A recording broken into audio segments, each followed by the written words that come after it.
Hi, my name's Peter. I like motorcycles and motorcycle camping. This is my Royal Enfield Himalayan 450 that I've had now for 3 months. I'm just past 1,000 miles or 1,600 kilometers here in Canada, and it's about time for a good deep review and just to share with you what it's like from an owner's perspective. If you're interested in the Royal Enfield Himalayan 450, subscribe to my channel. I'll be putting out more content on this. My first impressions of the Himalayan 450 were largely positive. I mean, I fell in love with this bike before I even saw it in person. I love the aesthetic of this bike. There's nothing flashy, and that's exactly what I like about it. There's not a bunch of plastic. The lines are clean. I mean, there are some people who don't like the aesthetics, and that's your choice.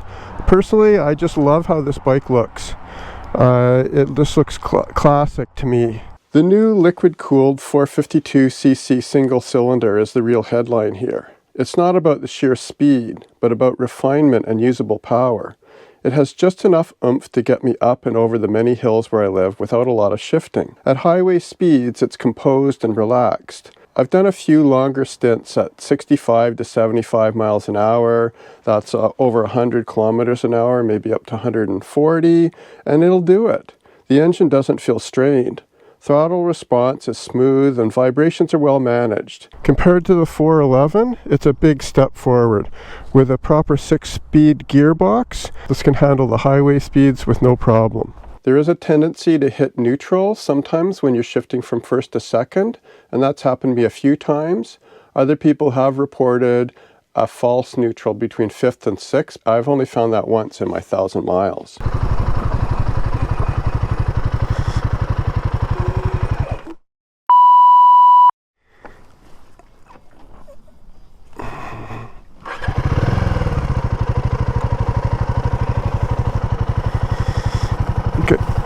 That's the second time it has had the neutral light on and it hasn't been in neutral. Second time today.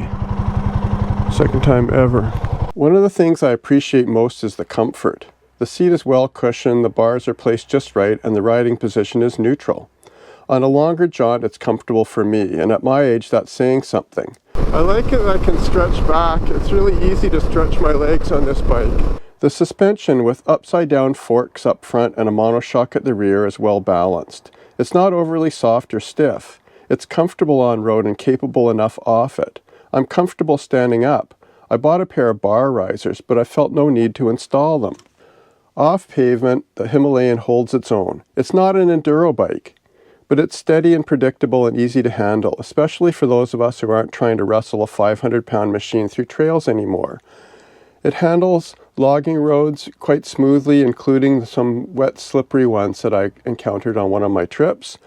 And it can handle things that are fairly technical, and depending on the rider's skill. I'm upgrading the tires soon, so I'll have more reports on how it does when I have my Timecodes on. I usually forget to turn off the ABS. I don't even notice it interfering at all with my stopping in loose, slippery conditions. However, if I want to turn it off, it's a simple one-button step to change the riding mode. The TFT display is clean and easy to read and surprisingly modern for a Royal Enfield.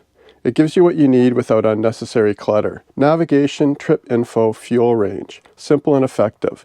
I find the joystick to be fussy, but to be honest, I hardly ever use it. The one thing I use the joystick for is to get the trip odometer up, because the default is it's turned off. But that's easy, and it's just one click to the left, and it'll just pop up. There's also the Bluetooth navigation, and again, you have to hook up your phone first if you want to use that. But if you're going to mess around with your phone, then you might as well just use your phone. So I don't find that as a particular benefit. Anyways, I'm not a great fan of the Bluetooth navigation on the bike. And I've hooked up my GPS, my Garmin GPS, so I have permanent navigation there anyways. Okay, as far as maintenance goes, the bike is, it's easy to do the maintenance. The chain is accessible. Chain maintenance, I don't know if it's that different on any bike. Chain maintenance is fine. Changing the oil is pretty easy. There's 2 oil drain plugs, and those 2 plugs have little strainers in them, and there's also, of course, the oil filter. Each one of those things requires an O-ring, and so we need 4 O-rings and an oil filter to do the oil change. Pretty straightforward. I'm not a great mechanic, but I can do it. So I think if you can do an oil change on any bike, you can do it on this. I mean, I've seen bikes where you had to remove, part of the muffler. On my BMW, the oil change is pretty easy, but it drips onto the muffler, and then you end up with some oil burning off at first. So, this is pretty good. Have to remove the skid plate, of course, but I had to do that on my other bikes as well. Yeah, there's not much else to worry about. Well, you have to take the tank off to get at the air filter, and I haven't done that yet. So that will come, but I just watched a video by that biker Simon in the UK. He took off his tank. He showed how to do that. It's a pretty straightforward process. So I'm not that intimidated by doing the tank. On my Africa Twin, taking the plastic off, I think was more difficult. Okay, so some people have complained about the rear brake. I don't find that. I actually find the rear brake to be very grabby, if anything. I have no problem stopping the bike with the rear brake. I've had better brakes on bikes, but these brakes are far beyond adequate. They're super. I've ridden now on pavement, wet, dry, loose, mud. I can get this bike to stop anywhere that I need to stop. The OEM tires are not bad. In fact, having ridden on mud and gravel, I'm surprised at how well they did. I'm still planning to upgrade. I've already got my upgraded tires and I'll be installing them next week. But that's because I'm going and riding the off-road rally on Vancouver Island, and I just want to get the best traction I can for that. And a lot of my riding in the summer will involve some off-road. I'm hoping to do a BDR this year. So all those things require a little more than the OEM tires are going to give me. There's a few improvements that could be made. The OEM windshield does nothing but protect the TFT screen. You're full on wind with the OEM windscreen. Even the OEM tall windscreen I found didn't give me any protection, gave a little more protection, and it's good if I have my GPS on there, but I went for an aftermarket Jivy windscreen to get the most protection. Even that doesn't compare to what's on my BMW, but that's a road touring bike with an aftermarket windscreen. So you're going to get some wind buffeting, or you're going to get some wind, unless, I'm 6'2", so maybe I just stick up a little more than some people.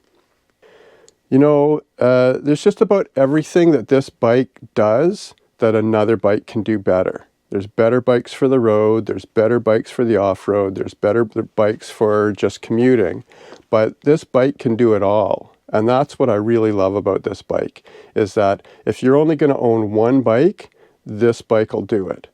And I'm going to show you that over the next couple of years, as I ride this bike and do it through everything. My next video will be a long trip where I'm going to do 5 or 6 hours in the saddle to get to another city nearby. And then I'm going to come home a couple of days later. So I'm going to give it a good long distance trip. I can see the Fuzzy Biker has done many of those trips, so I'm not going to be the first to test it in that way.